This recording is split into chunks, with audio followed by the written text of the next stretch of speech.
Yeah, you're right. All right, so you were in Israel, huh? How long were you there for? You're Jewish, I guess? You don't look Jewish at all. I know. So yeah, we're going back 10 years now. Okay. I was in Israel. I did a year for college credit and abroad with Young Judea. What is that? What year was that? Jewish youth organization, and this was the year of 9/11, 2000 to 2001. Oh wow!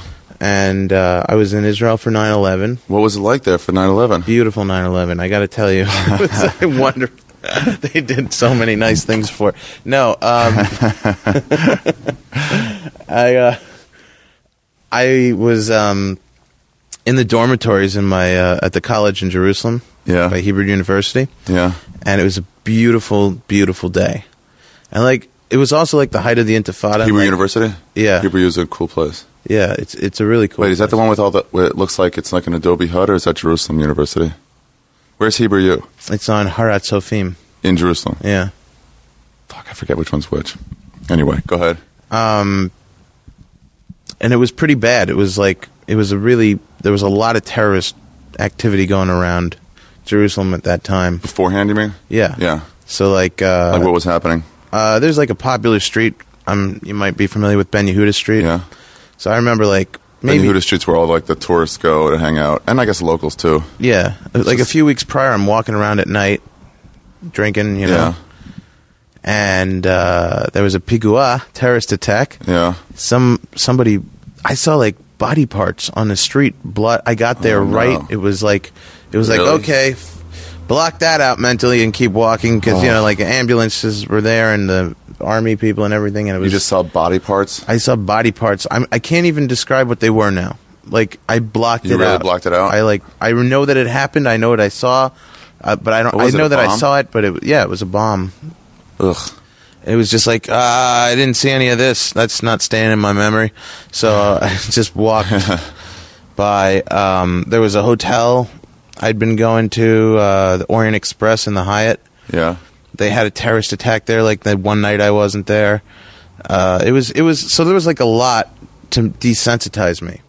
And leading up to 9/11. And just living in Jerusalem. And so you're already ready with terrorist stuff.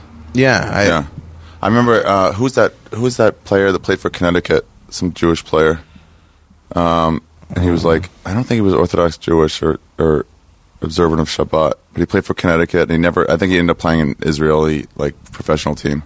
Mm-hmm. Fuck, I forget his name, but he had to like explain. No, you know what? It wasn't him. It was somebody else who was playing from Israel, playing in American college, and he had at 9/11 he had to explain to everybody else like what this is like, how you deal with terrorist attacks, because it happens all the time there. Yeah, I lost a friend in a bus bombing. Really? Like a kid I grew up with. What happened?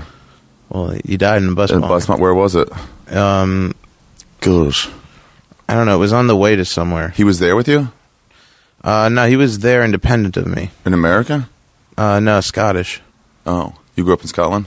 A lot of my childhood I was in Scotland because my mom is from Scotland, and my grandparents and cousins and uncles and everybody in there. Yeah, you don't have an accent at all. Yeah.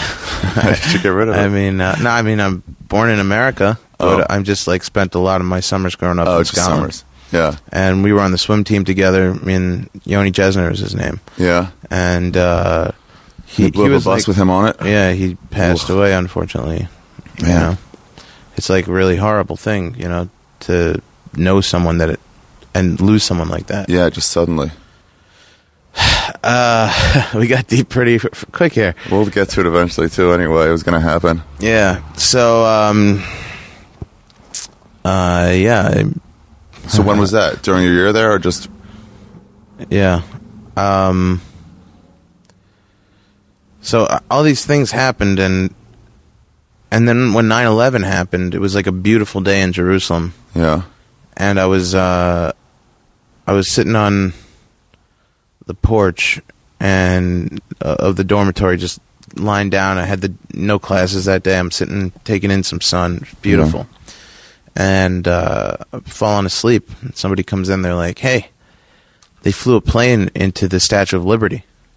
Really? Early reports. And I was like, all right, whatever. You're like, nobody went there anyway. Like, It wasn't who a cool cares place. about the Statue of Liberty? He's like, you don't want to come in? Like, it's on TV. I'm like, nah, I'll Just a catch it symbol. later. And Really? I didn't care if somebody flew a plane into the Statue of I Liberty. guess it wouldn't matter, especially early when you're like, oh, whatever. I It's just a didn't thing. think it was a terrorist attack either. I Yeah, thought no one thought it just was. a plane hit the Statue of Liberty. I was like, well, I never What time cared was about it the there? Statue of Liberty. It was, what is it, 10, 12 hours later? 7 hours 7? ahead, I think. So So it was late afternoon. so I went to sleep, and I Really? passed out like for hours. I fell asleep in the sun. Great sleep, and Yeah. I woke up like 5 or 6 hours later, and I walked around. The dormitories were empty. Really? Like, where the hell is everybody? Like, where is everyone? No one's in their rooms. Nobody's in the lunchroom. I'm like, what the hell? Where is everyone? Is gone. Like, in this giant dorm building, not giant but pretty big place, and I go into the moadon, the lounge. Yeah. It's funny when you only have know, a you word only in know your head that in word. Hebrew. Yeah. And you're like, what is that in? If it was like Apple, you know how to translate it, but when it's like Moadon, like the only place I've... It's moadon, yeah. you know. And everyone is in this room crowding around the TV. And so, Yeah. like, it's starting to piece together in my head that something big happened. And then, like, people just it was, like, surreal. Like, people were like, did you call your family? Are your family okay? I'm like, why would my family not be okay? And they were just playing replays, replays of what happened on the TV, and could not get through to my family for hours because all the Phone lines were down. Yeah. And everybody was calling. Finally got somebody who had a service that got through, and they were okay, Yeah. But so I was in Israel that year.